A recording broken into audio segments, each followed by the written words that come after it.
Welcome to Telugu focus TV. నేను మీ శ్రీనివాసరావు. జగన్మోహన్ రెడ్డి గారు ఈరోజు ఫైనల్‌గా మనం చూసినట్లయితే ఎలాగోలాగా అసెంబ్లీలో అటెండ్ అయ్యారని కూడా చెప్పుకోవచ్చు. అంటే 10 మంది సభ్యులతో సహా సభ్యులు కూడా అంటే జగన్మోహన్ రెడ్డి గారు హాజరయ్యారు.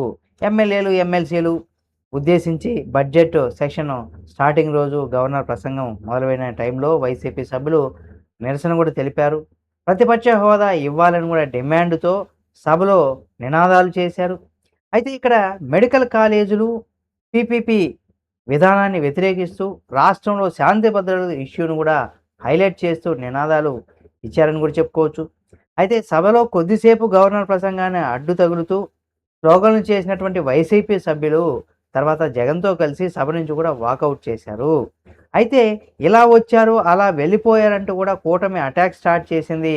వైసీపీ అధికారం కోల్పోయినప్పటి నుంచి కూడా ఆ పార్టీ అధినేత జగన్తో పాటుగా వైసీపీ ఎమ్మెల్యేలు అసెంబ్లీ సమావేశాలకు దూరంగా ఉంటూ వస్తున్నారు.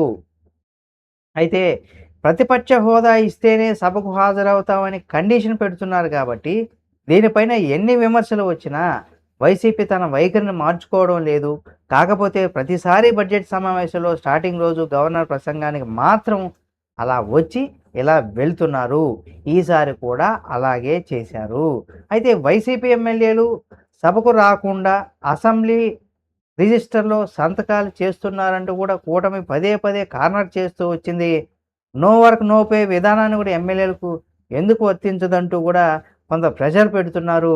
అంటే 90 రోజులు వరుసగా సభకు రాకపోతే అనర్హత వేటు అంశం కూడా పరిశీలనలోకి ఉంటుందన్న ప్రచారం ఎప్పటినుంచో జరుగుతుంది. అయితే ఇక్కడ అనర్హత నుంచి కూడా సేవ్ అయ్యే ప్లాన్లు అయితే ఉన్నాయని, అయితే వన్ డే అటెండెన్స్‌తో వైసీపీ సభ అనర్హత వేట్ నుంచి కూడా సేవ్ అయ్యే ప్లాన్ చేసుకుంటుంది. కూటమి సరికొత్త అస్త్రాలు బయటకు తీస్తుంది.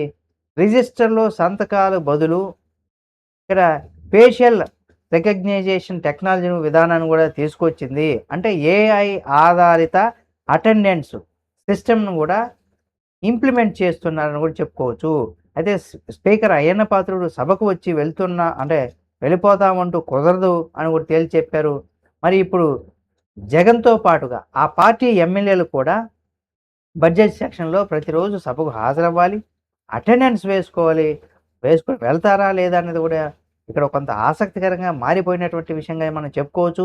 వరుసగా 6 నెలలు సభకు హాజరు కాకపోతే ఆ ఎమ్మెల్యేలు సభ్యత్వం రద్దు చేయడానికి అవకాశం ఉంటుంది కాబట్టి స్పీకర్‌కి, అలాగే డిప్యూటీ స్పీకర్లు గతంలో పలుమార్లు ప్రస్తావించారు. మరోవైపు వైసీపీ ఎమ్మెల్యేలు సభకు రాకుండా వేతనాలు తీసుకుంటున్నారని ఎక్స్‌పోజ్ చేస్తున్నారు.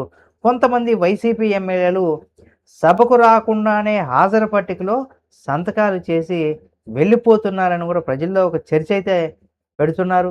ఇలా వైసీపీని కార్నర్ చేయడంలో భాగంగా కూటమి మరో అస్త్రాన్ని కూడా బయటకు తీస్తుందన్న ఒక ప్రచారం కూడా చాలా జోరుగానే సాగుతుంది.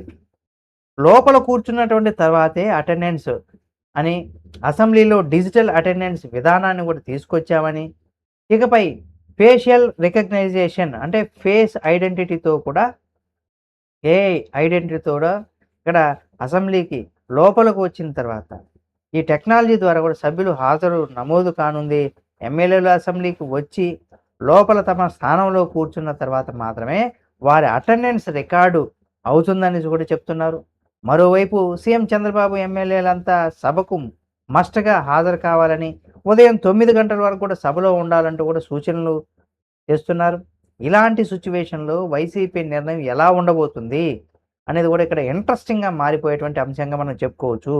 మరి వైసీపీ ఎమ్మెల్యేలు గవర్నర్ ప్రసంగానికి హాజరవుతారనే తప్ప అసెంబ్లీ సమావేశాల్లో చర్చల్లో పాల్గొనడం లేదు.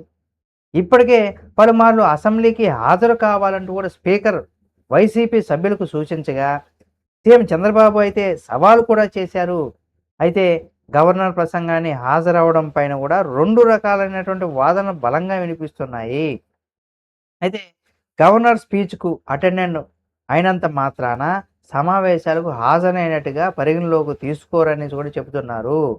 అయితే వైసీపీ నేతల వాదనలో మరోలాగా ఉంది. ఎందుకంటే గవర్నర్ ప్రసంగానికి హాజరైతే అసెంబ్లీకి అటెండ్ అయినట్టేనని కూడా చెప్తున్నారు. ఇలాంటి సిట్యుయేషన్‌లో సభకు హాజరవుతారా లేదా అనేది కూడా ఇక్కడ అంటే ఇది హాజరైనట్టా కాదా అనేది కూడా ఇక్కడ తేల్చేందుకు కూడా ఈ డిజిటల్ సిస్టమ్ ఇంప్లిమెంట్ చేస్తున్నారట. దీంతో సభకు వైసీపీ ఎమ్మెల్యేలు హాజరవుతారా? లేక ఎప్పట్లాగే వన్ డే అటెండెన్స్‌తో పరిమితం అవుతారా? అనేది కూడా ఇక్కడ ఒక పెద్ద ప్రశ్నగా మారిపోయింది. ఒక పెద్ద సిట్యుయేషన్‌గా ఉందని కూడా చెప్పుకోవచ్చు. మరి దీనికి కూటమి స్కెచ్ ఏంటి? వైసీపీ ఎమ్మెల్యేల వ్యూహం ఏమిటనేది కూడా ఇక్కడ ఏపీ రాజకీయాల్లో కొంత ఉత్కంఠత రేపుతుంది. మరి రేపు ఏం జరగబోతుందనేది కూడా చూడాల్సినటువంటి పరిస్థితి. చూద్దాం ఏం జరుగుతుందనేది కూడా. ఈ వీడియో మీకు నచ్చితే లైక్ చేయండి. మరిన్ని వీడియోల కోసం మన తెలుగు ఫోకస్ టీవీ ఛానెల్‌ని సబ్స్క్రైబ్ చేసుకొని పక్కనే ఉన్న బెల్ బటన్ నొక్కడం మాత్రం మర్చిపోకండి.